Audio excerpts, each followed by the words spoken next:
Fala pessoal, Rodolfo Andrella aqui na área. Vocês conhecem o complexo de Fourier? Será que eventualmente algum de vocês tem um sintoma desse complexo?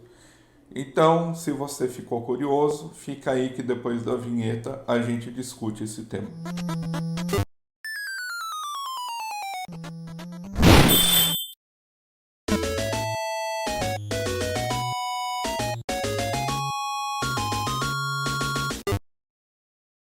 O que é o complexo de Fourier? Complexo de Fourier. Ele foi descrito pelo Mises no livro Liberalismo, que ele fez na década de 1920, e ele descreve um sintoma baseado em um filósofo que ele é conhecido por ser um socialista utópico, o Charles Fourier, né? Quem denominou esse cara um socialista utópico foi o Marx, mas na verdade a gente sabe que todo socialista, gostando ou não, é utópico, né? A gente poderia até discutir quais os critérios que o Marx usa para definir quando um socialista é utópico ou não, mas deixa isso para um outro vídeo, né? Mas o que é o tal do complexo de Fourier? Segundo o Mises, ele é um sintoma de uma pessoa que ela não se satisfaz com a prosperidade geral ou com a prosperidade de outras pessoas e ela deseja um equilíbrio, um nivelamento por baixo, né? Então, como que a gente pode entender isso? Se uma sociedade tem muitos milionários, é normal que esses milionários sejam invejados, né? É algo quase próprio da natureza humana. Mas é muito comum que a gente olhe para essas pessoas que estão numa melhor situação e a gente deseje, né, também aumentar o nosso nível de vida até que a gente possa competir com essas pessoas que estão no topo. Já no caso do complexo de Fourier acontece ao contrário, né?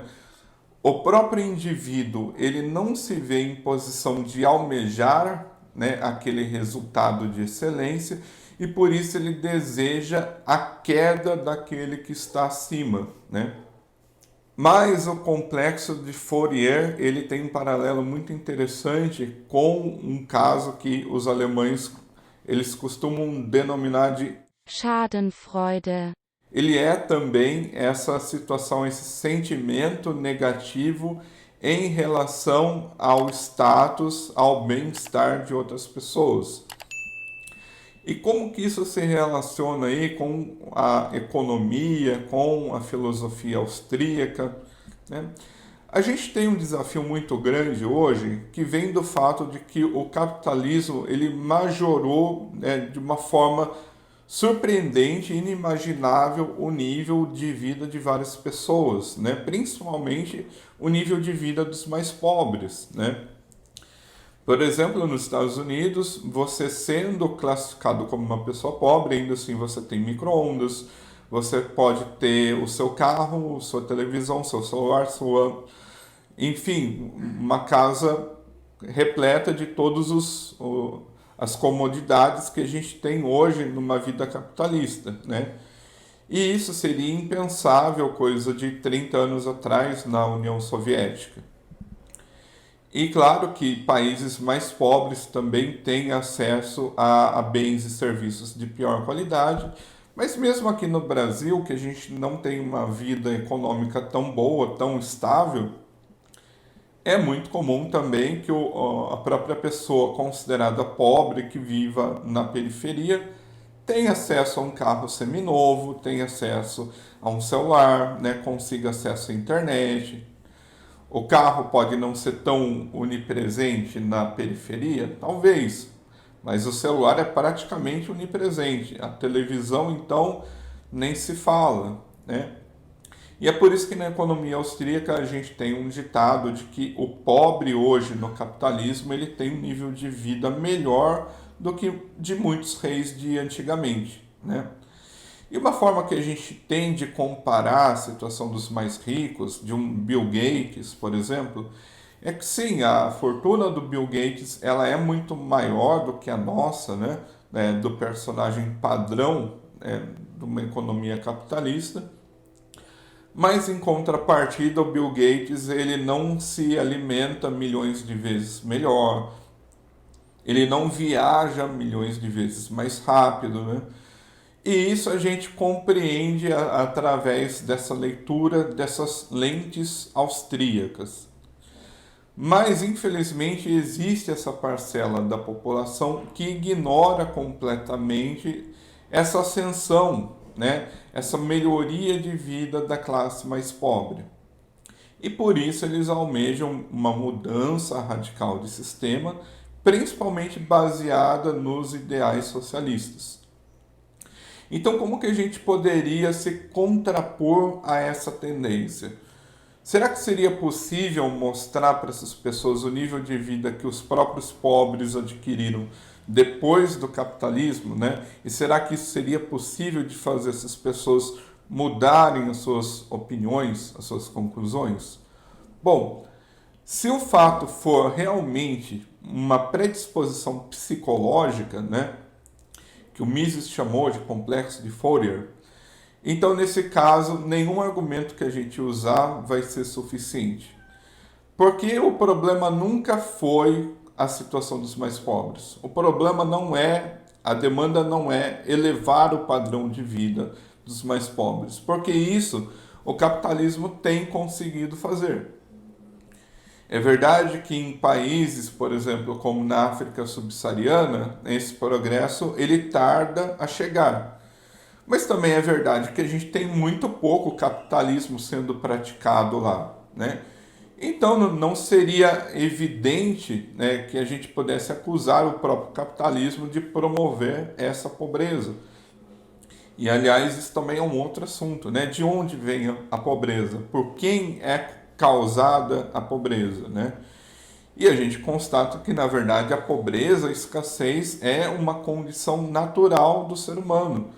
Não só do ser humano, né, de todos os seres vivos, né? O urso, quando nasce lá no Alasca, ele não tem um estoque já pré-determinado de peixes e de outros recursos naturais que ele vai precisar. Ele vai ter que caçar, ele vai ter que, né, exercer um esforço para ele poder adquirir esses recursos, e não existe nenhuma garantia de que ele vai conseguir também. Talvez ele morra de fome, né? Muitos da nossa espécie morreram de fome, né? E isso era muito comum antes da Revolução Industrial. Mas, enfim, né, a gente tem indivíduos como o próprio Charles Fourier, a gente tem indivíduos como o Marx, que não contentes com essa distribuição desigual de riqueza, eles desejam reformar o sistema. Então, qual seria o objetivo desses reformadores sociais, principalmente socialistas? A elevação, né, da classe mais pobre a um padrão de vida melhor? Com certeza não. Todas as vezes que eles praticaram os seus ambiciosos programas de reforma social, eles conseguiram um resultado totalmente diferente. Os ricos, né, ficaram menos ricos, exceto aqueles que tinham fortes conexões com o partido dirigente, e os pobres ficaram numa situação ainda pior. Então, por que eles insistem nesse tipo de sistema de reforma? Porque simplesmente eles sofrem desse complexo psicológico, dessa angústia em ver uma pessoa numa situação melhor, né? E isso a gente não tem como contrabalancear com nenhum argumento. A gente não pode olhar para a situação geral de nutrição e dizer, olha, o capitalismo hoje proporciona que as pessoas se nutram melhor. Não. Enquanto houver, né, um único indivíduo que ele possa empregar pessoas no seu supermercado, que ele possa empregar pessoas em sua tecelagem, enquanto houver um único indivíduo que ele possa cercar sua propriedade ali com um muro mais alto, com uma cerca elétrica, né, que ele possa construir ali uma piscina, alguma regalia um pouco melhor, ainda haverão pessoas dotadas desse complexo de Fourier que vão se insurgir contra o sistema econômico, né? Que vão desejar a ruptura, a derrubada desse sistema econômico. E eu, como um ex-socialista, eu posso falar da minha experiência que é muito comum você observar esse tipo de infelicidade generalizada entre os militantes socialistas, né? Tem até um artigo no Instituto Mises que diz que o socialismo torna as pessoas infelizes. Ele é um relato de caso também de uma pessoa que observou esse fenômeno dentro daqueles grupos militantes estudantis, né, de grêmio estudantil, de diretório acadêmico, e ele narra essa experiência com a qual eu concordo plenamente, tendo vindo aí de grupos militantes socialistas. Eu entendo que estatisticamente é muito mais fácil você encontrar uma pessoa que sofre de depressão profunda, sendo ela um militante socialista, do que sendo ela um não socialista, seja ela um austríaco ou alguém que simplesmente não tem opinião formada sobre economia e política, né? É muito mais profunda essa chaga psicológica nesse tipo de grupo de militância política. Bom, como que a gente pode dizer que esse tipo de problema emerge?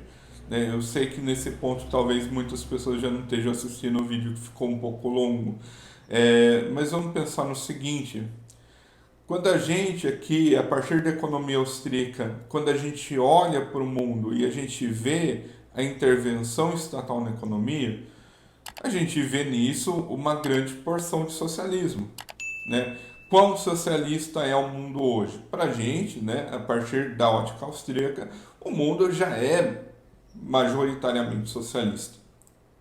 Agora, para um socialista raiz, né, para um socialista marxista, e nem todo socialista é marxista, ele só vai reconhecer a vitória do socialismo caso você tenha uma aplicação universal da abolição da propriedade privada. E hoje é muito difícil a gente ver o sistema caminhando em direção da abolição da propriedade privada. Não que a intervenção estatal na economia já não relativize a propriedade privada de forma suficiente, muito mais do que suficiente, né? A gente tem socialismo num nível inimaginável. Mas para um socialista, né, o tal do socialista raiz, enquanto o governo não institui uma norma abolindo a propriedade privada, ele não está vendo o socialismo chegando, né? Principalmente quando ele olha para a economia americana e ele vê Google, ele vê Apple, ele vê Jeff Bezos, né, e essa galera ficando cada vez mais rica. Então eles adotam aquele discurso lá do Occupy Wall Street dizendo que 1% está ficando mais rico, 99% está sendo esmagado pelo capitalismo. E com isso, apesar de todo esse avanço da intervenção estatal na economia, eles veem o socialismo perdendo. Esse negativismo, ele é de origem patológica. Não tem como você dizer que ele vem de uma leitura concreta da realidade, porque a gente só vê o socialismo avançando, né? A gente vê, por exemplo, na carga tributária. Vamos discutir se a carga tributária está nos levando mais ou menos em direção ao socialismo. A gente pode falar das restrições de circulação, né? Quando o mundo esteve mais próximo do sistema da União Soviética do que agora, né? A gente nunca viu isso sendo implantado de uma forma tão soviética no Ocidente. Então, uma leitura um pouco mais centrada, um pouco mais clara, ela iria apontar para o próprio socialista que o socialismo está caminhando muito bem, obrigado. Mas não é dessa forma com que ele enxerga, né? E como eu disse, a gente não tem condições de modificar essa visão a partir de argumentos racionais, porque isso é um problema de ordem psíquica, né? E a gente pode dizer que a gente vai ter problemas com esse tipo de angústia social, com esse tipo, né, de transtorno, de neurose, mesmo com a ruptura do estado de bem-estar social e do próprio sistema fiduciário, né? Quando houver a ascensão do Bitcoin, então a gente pode esperar que esse mesmo tipo de grupo vai estar também na nossa sociedade, causando o mesmo problema que eles causam hoje e talvez até mais, né? Porque aí sim eles vão se ver na obrigação de serem os baluartes contra a ordem da moeda forte, contra essa ordem alicerçada em princípios austríacos, anarcocapitalistas e libertários, né? Então, enfim, eu acho que se a gente realmente quer compreender a sociedade, quer compreender a economia, é indispensável que a gente observe esse tipo de neurose, que ela se manifesta na ecoansiedade, ela se manifesta de várias formas, né, de pessoas abraçando a ideologia do Thanos, e ela é sim um desafio para que a gente possa mensurar, né, para que a gente possa se antecipar numa escalada de uma futura crise do sistema fiduciário. Enfim, esse era o assunto de hoje. Eu espero que vocês tenham compreendido um pouco melhor essa questão do complexo de Fourier, né? Até se você tem algum amigo que sofre do complexo de Fourier, né? Se você conhece pessoas, né, que apresentam algum desses sintomas, eu convido você a deixar aí nos comentários e compartilhar com a gente o que você acha, né? Qual o grau de penetração desse tipo de problema na sociedade hoje? Deixa aí com a gente as suas impressões. E no mais, eu estou gravando esse vídeo aí de forma bastante antecipada porque eu tenho uma viagem para fazer, mas eu gostaria de deixar você convidado a compartilhar alguma eventual dúvida que você tenha para a gente poder fazer os nossos vídeos futuros, né? Então, se você tiver alguma dúvida sobre filosofia, economia austríaca, ou mesmo sobre algum dos vídeos passados que a gente já fez, deixa aí nos comentários que a gente vai poder aplicar as dúvidas de vocês na formulação do roteiro dos próximos vídeos.